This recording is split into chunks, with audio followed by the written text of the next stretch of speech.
সন্তুষ্ট কিভাবে হয়? একজনের তো ফাঁসি দিল আর তিনজনের তো ছেড়ে দিচ্ছে। আসিয়ার ব্যাপারে যে হয়েছে, কোর্টে বিচার হয়েছে, সেই বিচারে আমরা সন্তুষ্ট না। যে হিটু শেখের যে রায় হয়েছে, এই রায়টা আমরা অনেক খুশি হয়েছে, কিন্তু যে অন্য তিনজন আসামি, এই তিনজন আসামির বেকসুর খালাই দিয়ে আমরা প্রতিবেশীরা আমরা নিন্দা জানাচ্ছি। এটা সন্তুষ্ট কিরম হয়? আমি আর কিছুই কব না, বুঝছেন। একজনের ফাঁসি দিয়েছে, জনগণ বিশ্বের মানুষ খুশি হয়েছে, এটাই ভালো। কিন্তু আমার আমার যা আর বিচার বিচার উপর আল্লাহ করবেন, এইটুকু। আমি শাস্তি কি কিছুটাও হয় না, ছেড়ে দিলে এরাকে আর ভয় পাবি, এরা আর ভয় পাবি না। তিনজনকে খালাস দেওয়ায় আসিয়ার পরিবার, আসিয়ার মা আতঙ্ক ভয়ের মধ্যে আছে। কিন্তু কেন? এবার সেটাই জানালেন আসিয়ার মা। চলুন আমরা জেনে নেই, তাহলে দেরি না করে ভিডিওটি শুরু করা যাক। সন্তুষ্ট কিভাবে হয়? কারণ ও তিনটা আসামি কি ওরা দোষী না? ওরা কি নির্দোষ? একটা মানুষের পর একটা হুমকি দেয়, তারপরে মারধর করে, এই যে সজীব নিয়ে পুন্তক নির্যাতন করেছে, এটার কোনো শাস্তি না? তার মা এই যে সবকিছু জানিও আমার বাচ্চাটা হাসপাতালে নিছিল না। যদি ওই সকালেই নিত তাহলে আমার বাচ্চাটা বাঁচত। বাঁচুক আর না বাঁচুক উপর আল্লাহ জানতো, কিন্তু নিল কোন সময়? আরো পরের বাড়ি নাই, জিনিয়ে ধরিছে, এ ধরিছে, আবার হাসপাতালে নিয়ে পলাই। এরা কি আসামি না? এটার কি শাস্তি কি কিছুটাও হয় না? ছেড়ে দিলে এরাকে আর ভয় পাবি, এরা আর ভয় পাবি না। এখন কি আপনি মনে করেন যে কি বলছেন? না, আমি কোনো কথা বলিনি, আমি চলে আসছি। আমার খারাপ লাগেছে, আমি চলে আসছি। আপনারা কি হাইকোর্টে আপিল করবেন? সেটা পরে দেখা যাবে না, এখন আমি কিছু বলতে পারতেছি না ওই বিষয়ে। এখন আপনি কি মনে করেন যে তারা এসে আপনাকে হুমকি দেবে বা এই জাতীয় দিতে তো পারেই। এটা একটু আমাদেরকে একটু ক্লিয়ার করেন। তারা তো হুমকি দেবেই, কারণ তারা কি ভালো মানুষ? এত বড়টা কাজ করেও তারা জানিয়ে শুনেও আবার ছাড় পেয়ে গেলেও তারা তারা কি ভালো মানুষ? তারা হুমকি দিবেন না, তা কি দিবে না? এই হিসাবে আপনি কি বলতে চান? কি বলবো, আমি আর কি বলবো? কারণ আদালত ছেড়ে দিয়েছে, সরকার ছেড়ে দিয়েছে, আমি আর কি বলবো? আমি তো গরিব মানুষ। আর দেশবাসী যা করেছে এরাও মানে সন্তুষ্ট হয় নাই।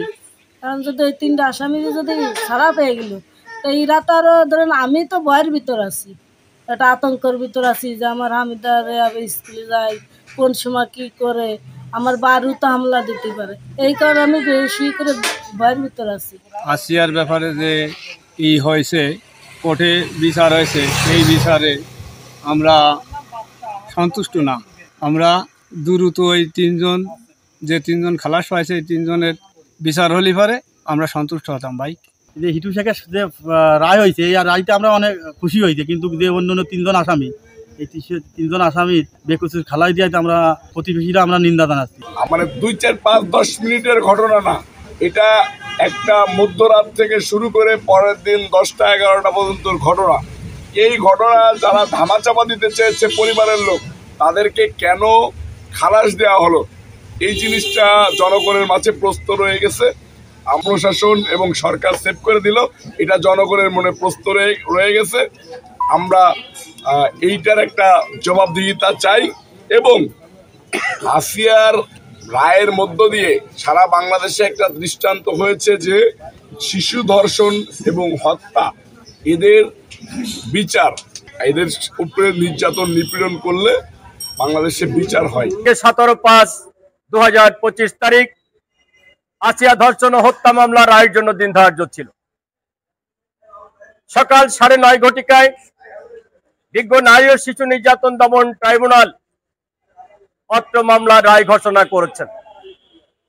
বিজ্ঞ আদালতের বিজ্ঞ বিচারক এম জাহিদ হাসান এই মোকদ্দমার আসামি হিটু শেখের বিরুদ্ধে 2000 সালের নারী ও শিশু নির্যাতন দমন আইন সংশোধিত 2003-এর 9-2 ধারার অভিযোগ প্রমাণিত হয় আসামিকে মৃত্যুদণ্ডের আদেশ দিয়েছেন, এবং এই মোকদ্দমার যে অন্যান্য আসামি ছিল তাদের বিরুদ্ধে অভিযোগ প্রমাণিত না হয় বিজ্ঞ আদালত তাদেরকে খালাস প্রদান করেছেন।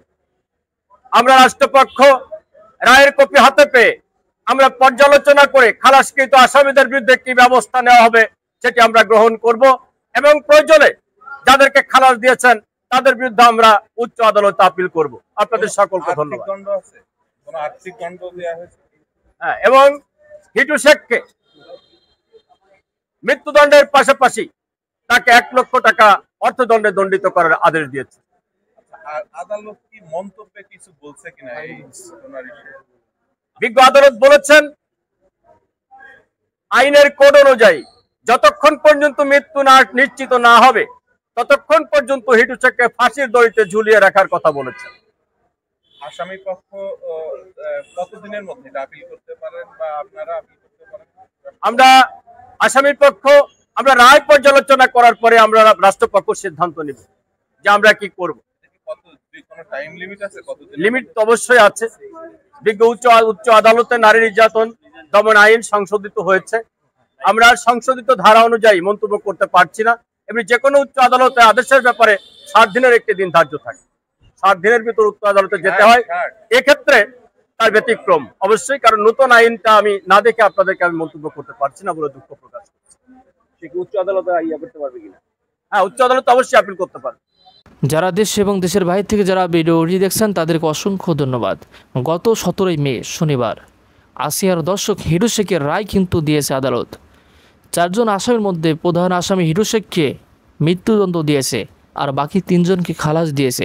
আর এই 3 জনকে খালাস দেওয়ায় আসিয়ার পরিবার সন্তুষ্ট না, এমনকি তার গ্রামবাসী তারাও কিন্তু সন্তুষ্ট না থাকার কারণ হলো ওই 3 জন, তার মধ্যে সজীব আর রাতুল আছে।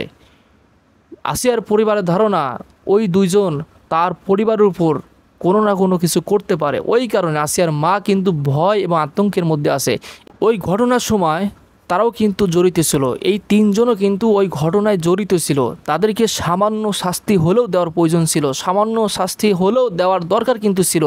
যদি তাদেরকে সামান্য শাস্তিও যদি দিত তাহলে তারা দ্বিতীয়বার এরকম ঘটনার সাথে কখনো এরকম ঘটনা ঘটানোর কিন্তু সাহস তারা পাইতো না। কিন্তু যেহেতু তাদেরকে শাস্তি দেয় নাই, এই কারণে আসিয়ার মা সন্তুষ্ট না, এমনকি তারা ভয় এবং আতঙ্কের মধ্যে আছে। আর যারা ভিডিওটি দেখছেন অবশ্যই আপনাদের সুন্দর মতামত জানাবেন। এই 3 জনকে যে খালাস দিয়েছে আপনার মতামত কি অবশ্যই কিন্তু কমেন্টে জানাবেন।